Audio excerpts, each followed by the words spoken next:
Hoy vamos a hacer una breve reseña de lo que fue el cáncer de mama a lo largo de los tiempos, a lo largo de la humanidad. El cáncer de mama no es una enfermedad reciente, es una enfermedad muy descripta muy antiguamente.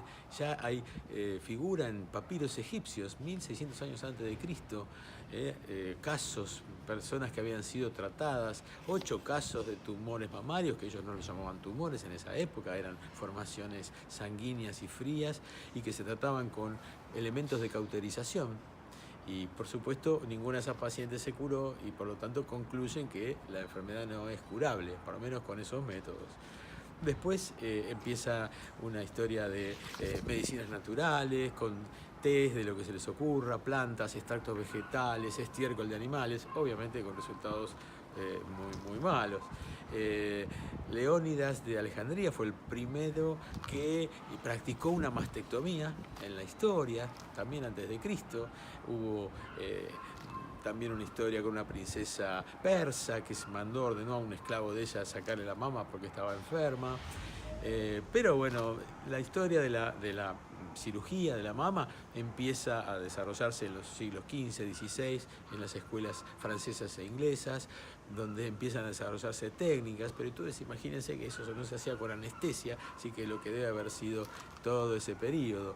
La verdad que la anestesia generó una revolución en la historia de la medicina, no solo en la historia del cáncer de mama, y ahí aparecen a fines del siglo XIX las oophorectomías del doctor Whitson. Aparece el doctor Halsted, que es el descriptor de la técnica de la mastectomía radical modificada, que se mantiene a lo largo de muchos años y domina hasta los años 70 del siglo pasado, del siglo XX. Más o menos eso es contemporáneo con la radioterapia, un poquito antes de la radioterapia, la quimioterapia y la hormonoterapia para esos años. La enfermedad era una sola enfermedad, no se decía a los pacientes, se ocultaba la información. Y no había ninguna detección temprana. La verdad que la cirugía se hacía para ocultar la enfermedad, algunos se curaban, otros no sabían por qué no se curaban, y generaba toda una sensación de estigmatización del problema, ¿no? La enfermedad como era una cosa para ocultar. Eso afortunadamente cambió. Hoy los avances médicos han sido enormes, el crecimiento de las nuevas terapéuticas son exponenciales, y no solo las terapéuticas, sino que también diagnósticas y de conocimiento de la enfermedad. Hoy sabemos que hay muchas enfermedades, no es solo una enfermedad, el cáncer de mama, sino que es un grupo de enfermedades que lo único que tienen en común quizás es que nacieron en la mama. Y cada una tiene su tratamiento diferente. Entonces ya hoy podemos racionalizar un poco mejor esos recursos, y quizás en muy poquito tiempo la cosa sea aún más personalizada con la introducción de la genómica y la genética.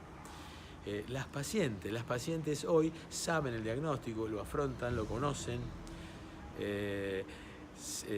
Eso los ayudó mucho a la detección precoz, a contribuir en la consulta precoz, que eso genera un gran cambio.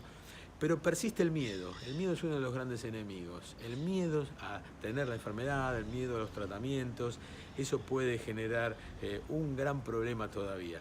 Y eso es lo que tenemos que tratar de vencer, sacar ese miedo, saber que hoy en el mundo globalmente el 50% de las mujeres se cura, pero si pudiéramos hacer diagnóstico precoz, estas cifras subirían mucho más, 70, 80, 90% para las series con mamografías de alta calidad y detección precoz.